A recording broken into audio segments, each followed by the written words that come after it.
Good morning po sa ating lahat. Batiin po natin ating mga katabi ng Happy Lord's Day.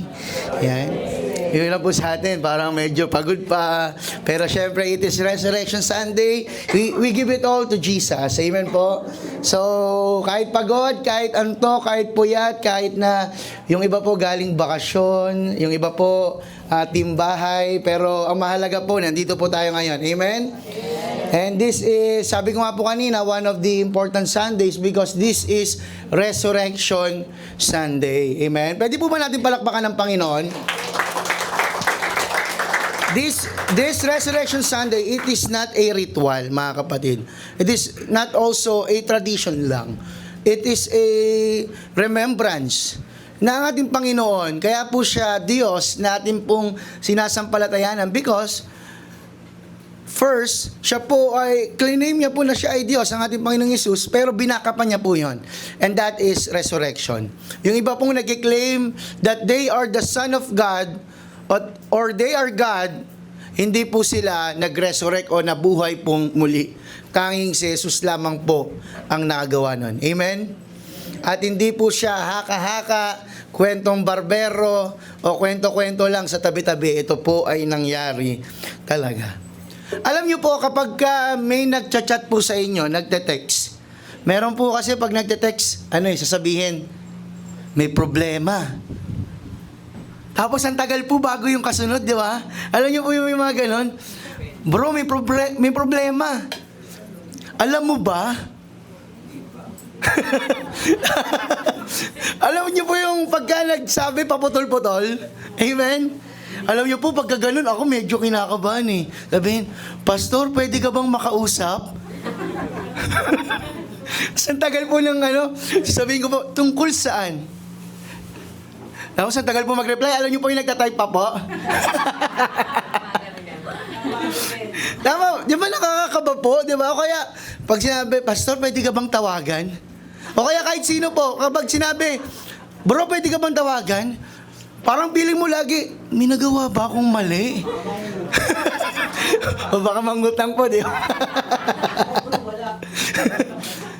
Minsan, sino po dito magsasabi sa akin na pagka ganon, pwede po ba akong tumawag pagka ganon? Kinakabahan agad. Sino po magsabi? Nakakaba po, tama. Guilty as charged.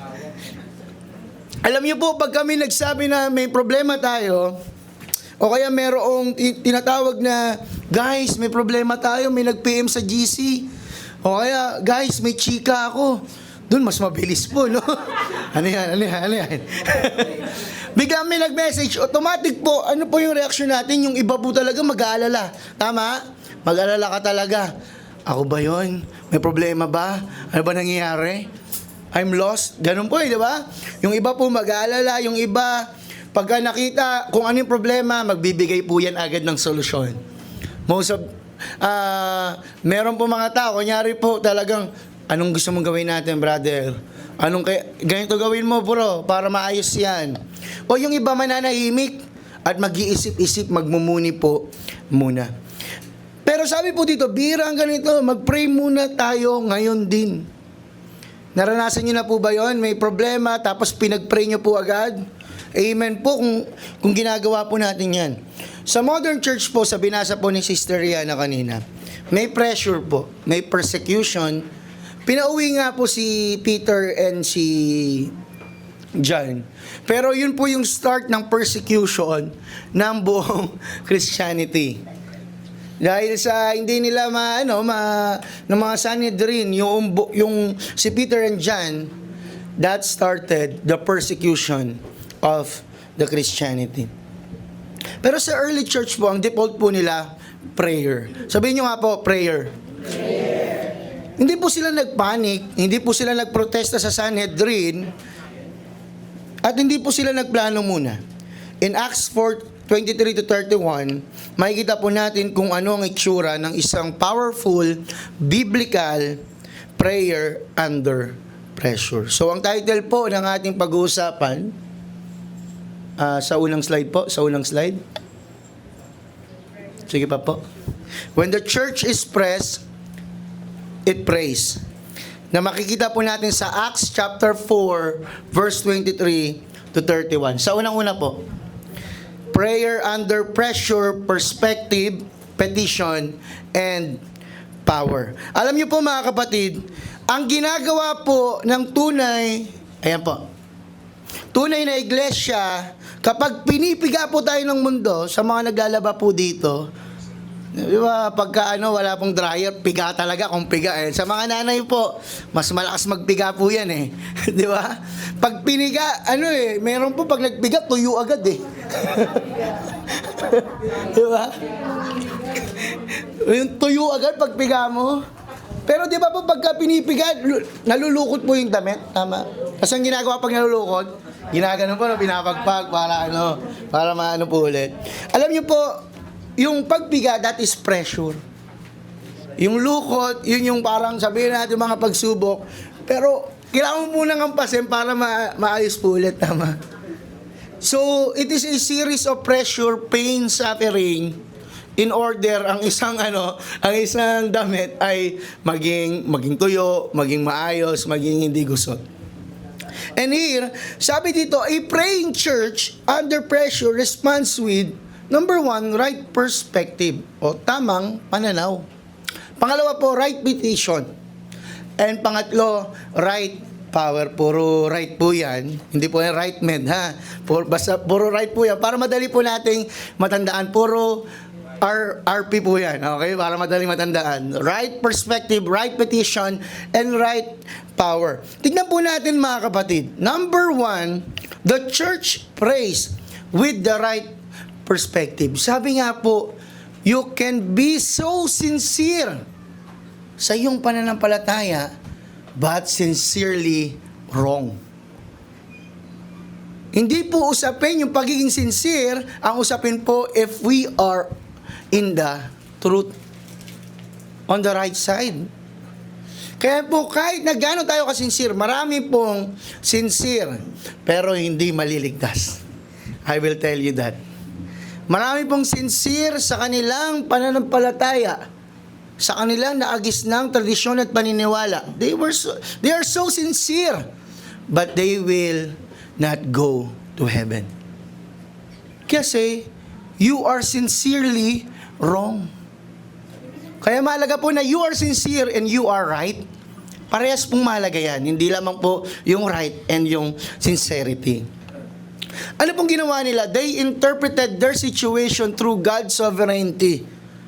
Sa atin po, kapag may nangyari, ang una po nating sinasabi or madalas, bakit Lord?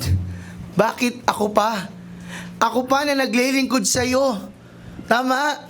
Ako pa na nagsisipag sa paglilingkod.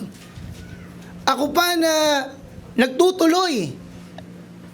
Bakit ako pa?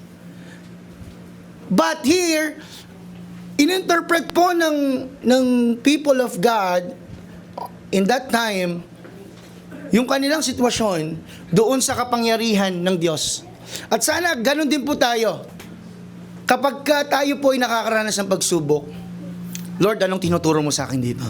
Amen? Lord, anong gusto mong iparana sa sitwasyon po na ito? Ano pong ginawa ni Peter and John? They returned to the community. Bumalik po sila sa kanilang church, sa community of people. Tama po? Pagkatapos mong i-pressure sila ng Sanhedrin, sabi ko nga po yung Sanhedrin, para po silang Supreme Court, o kaya baka sa Senate hearing. Nakapanood naman po kayo ng Senate hearing po, di ba? Lalo na nung flood control projects, pag ginigisa yung sila, pangalan po nun, Diskaya, di ba? Pag ginigisa po, di ba?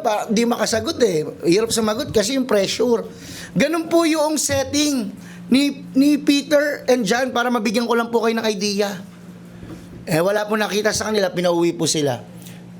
Pwedeng sabihin po nila na, ay tama na, pagod na ako, pressured na ako, uwi na lang ako. Pero ano pong ginawa nila? They went back to their community.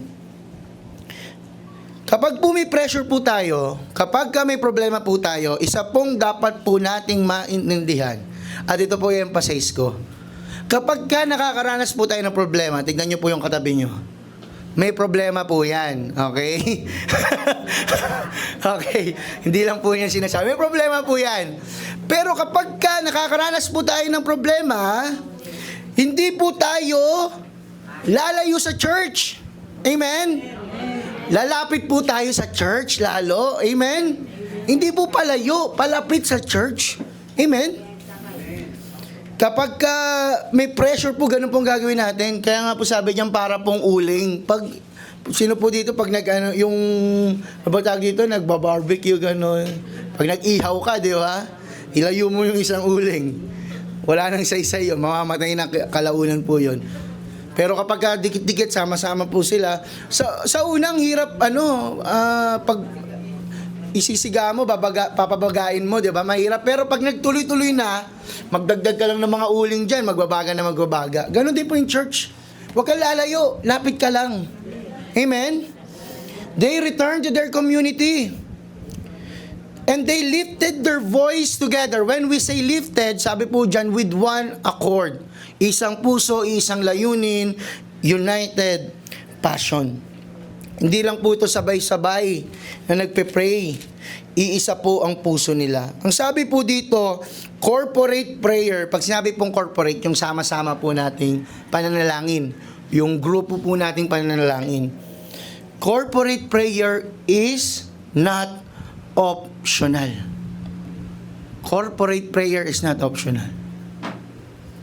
It is a must, mga kapatid. Amen? Kaya mahalaga po yung prayer meeting, mahalaga po yung Saturday morning prayer. Ang matamaan po ay matamaan po, di ba? Ganun po talaga. May tinuturo po sa atin ng Panginoon. Pero sabi, corporate prayer is not optional. Kung kaya mo naman, kung available ka naman, kung wala ka namang magandang may excuse kay Lord, umatin ka. Tama po? Huwag kang magpaliban. And letter C, anchored in God's sovereignty. Lahat po ng nararanasan po nila, they anchored it in God's sovereignty. Tignan nyo po in verse 25, sabi po nila, bakit galit na galit ang mga hintil at ang mga tao ay nagbabalak ng mga bagay na walang kabuluhan? Naganda para sa digmaan ang mga hari sa lupa at nagtipon ng mga pinuno laban sa Panginoon at kanyang hinirang. Na para po bang ang daming masasamang nangyayari? Sounds familiar po, di ba? Sa naranasan po natin ngayon, ang dami pong masamang nangyayari. Yung krisis po sa langis, di ba? Dahil sa gera sa Middle East, na talagang direktang nararanasan po ng Pilipinas. Nagtaas na naman po ang diesel. Tama po. 12 pesos po yata ulit ang itinaas. Diba? Ang akala po natin magbababa na dahil pinayagan na makapasok doon sa Strait of Hormuz ang mga Philippine vessel, pero hindi pa po nagbababa. Pero makita po natin, even yung mga kala po natin na negative na mga nangyayari, it is all under the sovereignty of God. Sabi po ng verse 27, nagkatipon nga sa lungsod na ito sina Herodes at Poncio Pilato, kasama ang mga hintil at ang buong Israel, laban sa inyong banal na lingkod na si Jesus, ang inyong hinirang. Maging po yung nangyari kay Jesus, mga nanood po dito pag Holy Week, di ba? Ano po pinapalabas po yung Passion of Christ tama po ba? Parang kabisado na po natin There was this scene na talagang tinanong si Poncio Pilato kung sino ang ipapako sa krus. Ang pinili po ng mga tao ay si Jesus. Di ba? Ipako. And it seemed na parang talo po tayo. Tama? During that moment, parang talo. Amen? Parang talo, parang lugi. Pero alam niyo po mga kapatid, those sin or those situation is under sa kapangyarihan ng Diyos. Maging ang ating Panginoon, yung kanyang lahat ng dinanas, it is under sa kapangyarihan ng Panginoon. Ano pong sabi? To do whatever your hand and your purpose determine before to be done. Meron pong isang successful lawyer, next slide po, businessman, at isa pong elder ng church. Okay? Ang pangalan niya po ay Horatio Spafford. Noong 1873 po, medyo matagal na panahon na po ito. Successful po siya, lawyer po siya, businessman, elder pa po ng church. Parang nasa kanya na po ang lahat, no? Wala nang hanapin pa. Successful po sa lahat ng area ng buhay niya. Kahit spiritual, elder ng church. Pero sunod-sunod po yung trahedyang nangyari sa buhay niya. Namatay yung kanyang anak na lalaki sa isang sakit na di malaman. Illness. And then, sumunod po na nagkaroon ng, if you know the history, Great Chicago Fire, na kung saan yung kanyang negosyo ay napuruhan po. It was severely damaged. At halos maubos po yung kanyang kayamanan. So, dahil sobrang stress, sobrang ang dami po nangyari, naisipan po nila mag-bakasyon. Bakasyon po sila sa Europe para makapagpahinga. Pero dahil may mga kailangan pa po siyang ayusin, ang ginawa niya, pinauna niya po yung kanyang asawa. Pati yung kanyang 4 na anak na babae. Pinauna niya po sa barko. Nung pinauna niya na po, habang nasa dagat po, nagkaroon po ng banggaan ng 2 barko. Itong barko during that time, kahoy po yun. Hindi po yan yung mga ngayon na mga barko. Nagkaroon po ng banggaan, lumubog po yung barkong sinasakyan po ng kanyang 4 na anak na babae at kanyang asawa. Nakatanggap po siya ng telegrama. Ng telegram. Ang sabi po ng kanyang asawa, save alone. Siya lang pong mag-isa ang nabuhay. Wala na yung kanyang 4 na anak na babae. Pagkatapos po noon, na-rescue po yung kanyang asawa, sumakay po siya. Papunta doon sa lugar na kung saan namatay yung kanyang 4 na anak. Sabi po nung kapitan sa kanya, dito mismo sa lugar na ito namatay ang iyong mga anak. Sa mismong lugar po na yon, hindi po siya sumigaw. Hindi po siya nagwala. Hindi po siya umiyak. Hindi po siya nagtanong ng, bakit Lord? Why?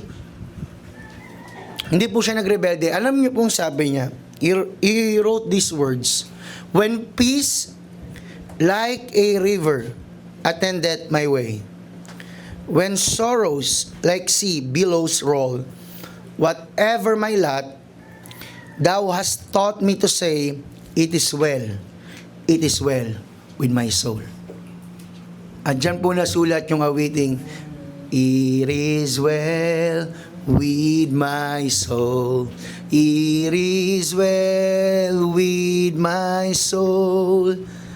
Nung nalaman ko po ito, kinakanta ko po itong it is well with my soul dati. Parang, yes, it is well with my soul. Pero, ang lalim po pala ng pinanggagalingan ng taong nagsulat po nito.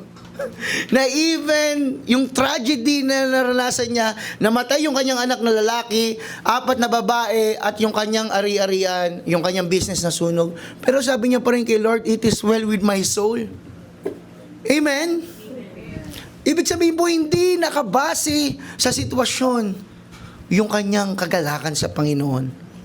Yes, there are things na kahit anong tanong po natin, hindi po natin masagot. May mga ganong tanong po tayo sa buhay, tama? Pero mga kapatid, ipagpaliban po natin yun sa Diyos.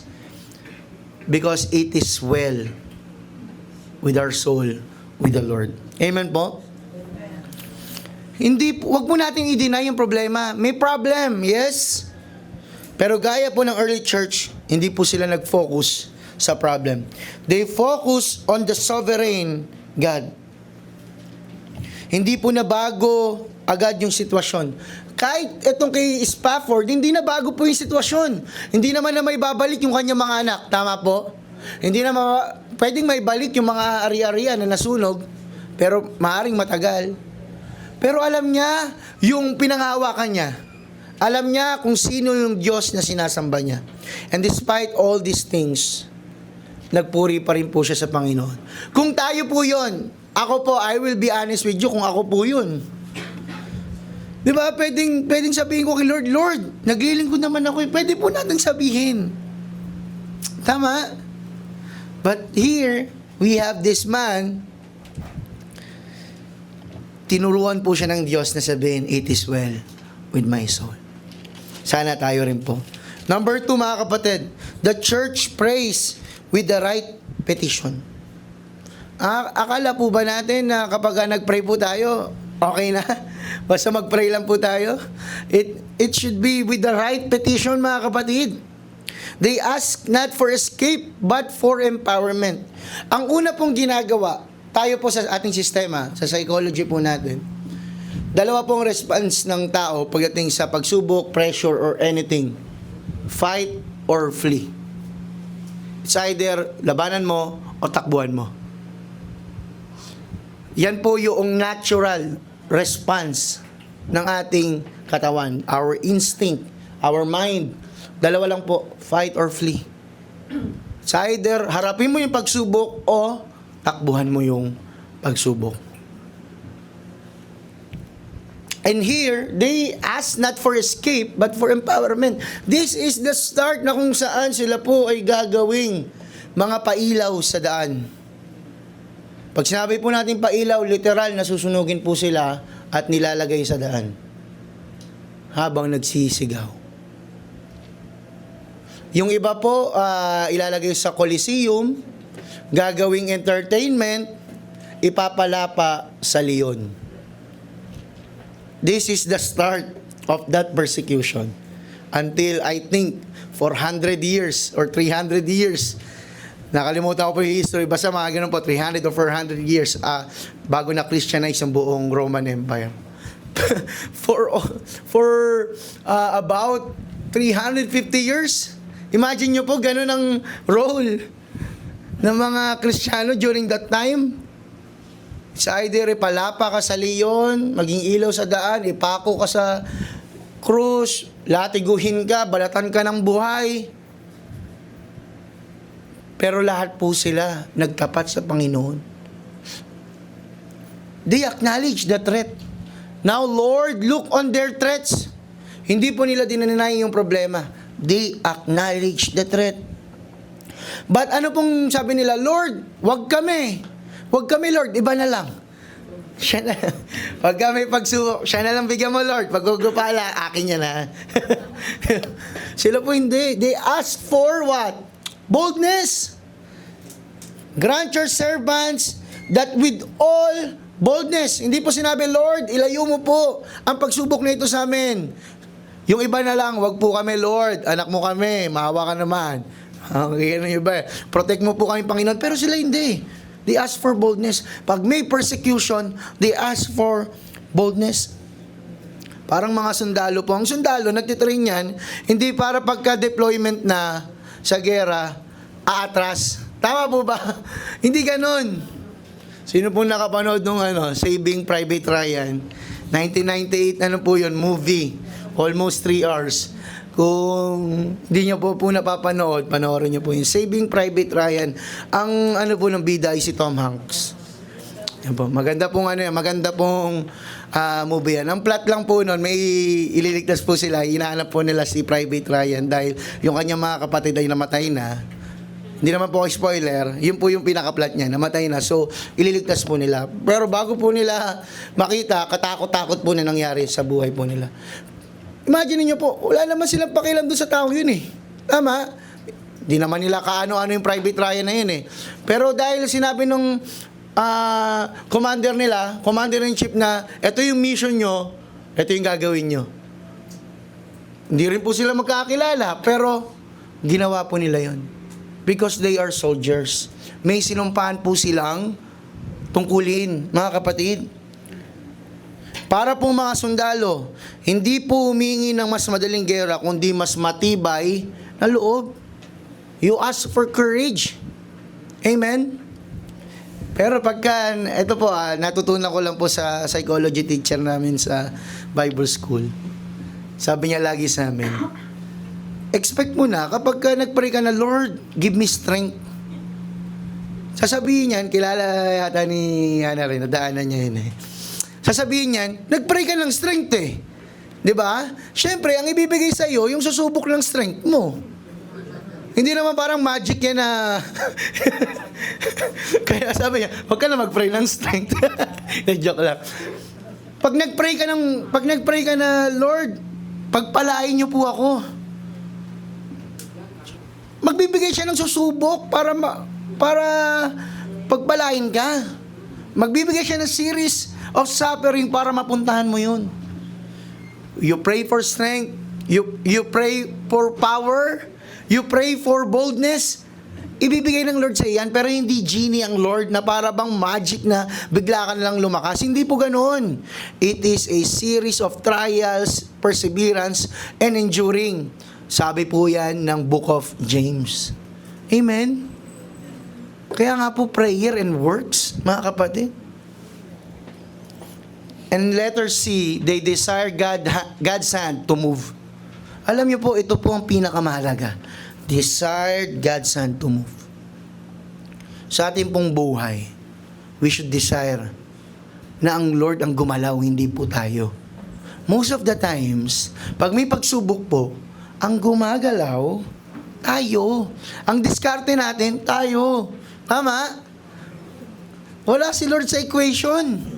Pagka medyo paipit na, medyo on the edge na, medyo nasa bangin na, doon na, Lord, atakin mo na ako. Hindi ko na kaya. Pero in the first place, hindi ka naman pupunta sa lugar na yon kung in the first place, nagpatulong ka na sa Panginoon. Amen? By stretching out your hand to heal, they ask for signs and wonders to validate the gospel message, not simply for miraculous experience or entertainment. Marami pong churches ngayon, ang failure po, they are asking for miracles, healing, deliverance. Hindi para sa gospel. For entertainment lang po. Kanina po, nag-browse ako sa FB, may nakita kagad ako nakalagay. Apostle, nakalimutan ko po yung pangalan, hindi ko na lang din po mamangitin. Apostle po ang tawag niya sa sarili niya. Tapos nakalagay, receive the divine healing. Sa ilalim po, may GCash number niya po.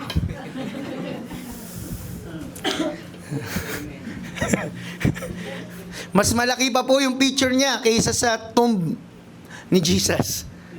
Kala mo po, politiko eh. Mas malaki pa yung mukha eh. Alam niyo po, the greatest need of the church is not safety, but boldness. Pag puro safety, comfort zone po yun. But boldness, yan po yung unknown territory. Lakaran po natin yan. Alam niyo po, point to ponder, who knows Shadrach, Meshach, and Abednego? You know the story? Kahit pagka batang Sunday school ka po, alam mo po yan, di ba? Shadrach, Meshach, and Abednego. May nangyari po sa kanila. Sa panahon po ni Haring Nebuchadnezzar, ito po, one of the terror king. May utos po, lahat dapat sasamba sa ginintuang rebulto. Kung hindi po, itatapon sila sa naglalagablab na apoy na sa hurno po or fiery furnace. Pugon, kumbaga, na malaki. So lahat nag-bow down. To make the long story short, hindi nag-bow down si Shadrach, Meshach, and Abednego. Ngayon po, dinala po sila sa harap ng hari. Pagdala po sa kanila, they were brought to the king, to the palace. May chance pa po silang umatras eh. May chance pa po sila mag-bow down. Tama? Pero ano pong sagot nila? Our God is able to deliver us. Ayan po ang una nilang sabi. Pero, but even if He does not, we will not serve your gods. Even if He does not. Alam niyo po, hindi po nila sinabi, hindi sila nag-pray na, Lord, iligtas mo kami dito, hindi namin gaya. Whatever yung maging situation, whatever the outcome, Lord, ano na to? Isa't isa na to, Panginoon. Ikaw nang bahala sa amin, o ngayon, makakasama mo na kami. Parang ganun eh. Di ba? They ask for boldness, hindi po sila tumakas. At ano po nangyari? During that time, pinatapon po sila, pinainit ng ilang beses, 7 beses po yata pinainit, 7 times. Pero hindi po sila nagalusan. Wala man lang sunog sa kanilang katawan. Because of, first of all, kapangyarihan ng Panginoon, and secondly, yung boldness po nila to proclaim that God, Yahweh, is the only God. And lastly, mga kapatid, the church receives the right power. Tamang kapangyarihan. God responds by filling them with His Spirit. In verse 31, sabi po dito, pagkatapos nilang manalangin, nayanig ang kanilang pinagtitipunan. Literally, the place was shaken. Ito po ay powerful reminder that God is not distant. He is active and present. Gustong ipakita ng Diyos sa kanila, yes, you are experiencing persecution, pero nandito ako. Kasama nyo ako. At ganun din po yung gusto ipakita sa atin ng Panginoon. Most of the times, nangungusap po ang Panginoon, pero hindi po natin marinig. Amen? Kasi ang dami pong gumugulo sa isipan natin. Pero sabi nga po, tanggalin po natin yung mga gumugulo. Kami po, pauwi po kami kahapon, na-remind po ko sa sinabi ng isa sa mga elders natin. To really know, hear, and sabihin na natin, marinig yung guidance, yung gustong sabihin ng Lord sa atin. Hindi pwedeng nandun ka sa ibabaw ng tubig. Sa ibabaw ng tubig, malakas ang alon.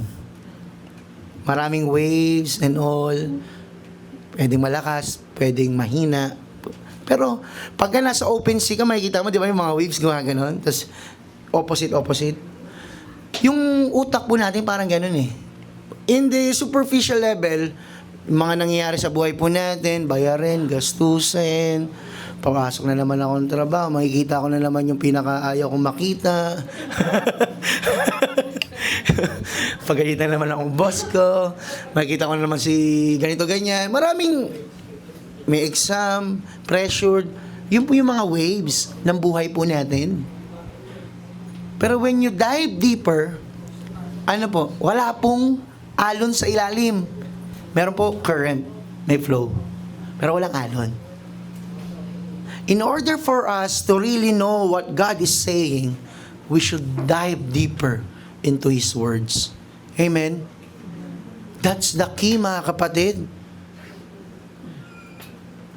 Para hindi po tayo matangay ng alon sa ibabaw. Yung current or yung flow sa ilalim, doon po tayo sasabay. At ayun po yung gustong sabihin po sa atin, that we should be filled with the Holy Spirit. When we say filled, marami po kasing nagsasabi, marami pong pananampalataya nagsasabi, so pag filled, ibig sabihin, nawawala. Tama? Kasi pupunuan mo eh. Tama? Pero hindi po yun, mga kapatid. Yung filled means to be controlled and empowered by. Sino bang nagko-control sa'yo? Sino bang gumagalaw sa buhay mo? Yun yung sinasabing feeling of the Spirit. This wasn't just a one-time event, but an ongoing empowerment. Lagay lang po natin sa next slide para mas maunawaan po natin. Sige po. When we say filled, ibig sabihin po niyan, to be controlled by, sinong may hawak ng buhay mo?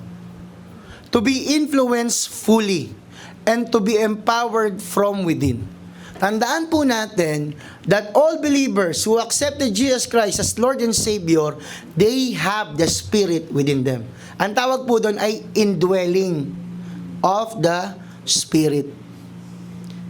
Pero hindi po tayo lahat same level ng feeling of the Spirit.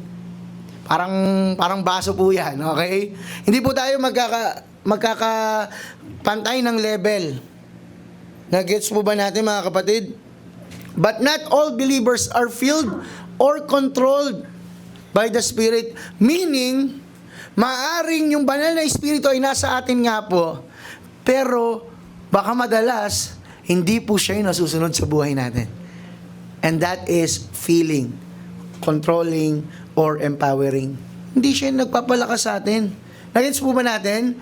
So, maling katuruan po yung nagsasabi na nawawala ang banal na espiritu sa ating pong mga buhay. Tandaan po natin yan. Pag may nagsabi noon, maling katuruan po yun, mga kapatid. Because in Romans 8:9, sinabi, all believers have the Spirit. Have. Past tense po, mga kapatid. Ibig sabihin, natanggap po natin. Amen? So yung feeling, ang ibig sabihin po noon, sino ang nagko-control sa buhay mo? Ikaw pa rin ba o ang banal na espiritu? Pwedeng 50-50, pwedeng 20-80. Yun po yung sinasabi po dyan. Pero dapat 100% ang banal na espiritu. But it is a warfare between flesh and the spirit. So it is another topic, mga kapatid. But we should be filled with the Spirit. Balik po natin sa previous slide. They spoke with boldness. God didn't give them comfort or ease, but rather the courage to speak the word. Para pong microphone. Ito pong microphone na hawak ko, not unless may speaker po at may mixer po kasi doon. Yung speaker po may built-in po yung amplifier. Hindi nyo po ako maririnig dito sa speaker na ito. Kung wala yung speaker na yan at mic lang ang meron ako. Kunyari po ganyan, di ba? Hindi nyo ako masyadong marinig, tama? Una kasi sa lahat, hindi nakabukas to. Pero kung vice versa, nakabukas man to, pero hindi nakabukas yung mga speaker natin, hindi nyo po ako maririnig. Amen? Parang microphone po, pag walang power, mahina. Pag nakakabit sa source, lumalakas po. Tama, may amplifier, lumalakas. Prayer is not preparation for the work. Tingnan niyo po, sabi ni Oswald Chambers, prayer is not preparation for the work, prayer is the work. Amen? Doon nagsisimula yung work. Doon pa lang sa prayer, work na po yun, mga kapatid. Hanggang sa pinapagawa po sa atin ng Panginoon. So, for our conclusion, amen, conclusion na po. Yan. Nagising na bigla yun for our conclusion. Pray under pressure. Ayan po, parang PUP po yan ha. Pray under pressure. Ayan. Ano ang ginagawa ng tunay na iglesia kapag pressured? Kapag may mga issue sa loob ng church? Pag nahihirapan? Kapag may nangyayari po? Pray under pressure. Pwede niyo po ba sabihin pray under pressure? 1, 2, 3, go! Pray under pressure. Parang hina po ha. So, we should have right perspective, right petition, and right power. Para po sa pagtatapos, gusto ko pong alalahanin po natin, Jesus in the Garden of Gethsemane. It was the last night before siyang ipako dun sa krus. Before na malatigo ang kanyang katawan. This was an intense prayer and communicating with God the Father. Tahimik po yung gabi, walang ingay ang crowd. Wala pong himala, walang applause. Huling gabi bago ang krus, sinama niya po yung kanyang mga alagad, pero iniwan niya po sa di kalayuan. At mag-isa po siyang pumunta po doon. At naranasan niya ang pinakamabigat na pressure sa kanyang buhay. Bakit po natin nasabi yun? In Luke 22 verse 44, being in agony, he prayed more earnestly. Nanalangin po ang Panginoon. Then his sweat, ang kanyang pawis, became like great drops of blood. Ang kanyang pawis ay naging dugo. Yung salita pong agony, matinding pakikipaglaban to the point na yung kanyang pawis, dugo na po yung lumalabas. Ang tawag po dyan, may term po dyan sa medical condition, it is a rare condition. Ang ano po yan tawag ay hematidrosis. Kapag sobrang intense stress ang naranasan ng isang tao, sobrang intense, dito po sa kanyang muka, sensitive po yung mukha eh. Yung mga sweat glands po dyan sa mukha, may mga maliliit po na mga vessels po dyan, mga ugat-ugat. Naghahalo po yan. Sa sobrang stress, doon lumalabas yung dugo doon sa sweat glands. Kapag ka sobrang stress na naranasan. And it is a rare condition. Ganun po yung naranasan ni Jesus. katakot-takot na stress, anxiety. Ang dami niya pong naranasan in his human form. What was the pressure? Hindi lang po takot sa krus. Alam niyo po, harap po siya, dala-dala niya po yung bigat ng kasalanan ng mundo. Dala-dala niya po yung bigat ng kaparusahan ng Diyos, the wrath of God. Lahat po yan. Ito po yung pressure na hindi kayang sukatin. To the point na yung pawis niya po, dugo na. Ano po sinabi niya? Father, if it is possible, let this cup pass from me. Kung pwede po, Panginoon. Ama, kung pwede, ilayo mo ang kopang ito. Kopa ng paghihirap na ito. In his humanity, he is saying, because of the severe stress and anxiety, Lord, ilayo mo. Father, ilayo mo. Kung may paraan, may ibang daan, kung pwede sana, wag nang mangyari. Pero di po doon natapos ang prayer niya. Baka doon lang po natin tapusin eh. Ano po sabi niya? This is the turning point. Nevertheless, not my will, but yours be done. Not my will, but yours be done. Sa ilalim po ng matinding pressure, kung sino man po yung nakaranas sa matinding pressure, yun ay ang ating Panginoong Yesus. He is the great example ng isang Diyos. In His humanity, He pray under pressure. Amen? Sabi po dito, hindi siya nagpanik, hindi siya tumakas, hindi siya nagrebelde, siya po ay nanalangin. Ang mga disciples po, anong ginagawa? Log 2. Log 2, di ba? Sarap ng tulog, gumihilik pa. Ilang beses po sa buhay natin na kapag pressured po tayo, napapagod tayo, nadidistract tayo, sinasabi natin, magpapahinga muna ako.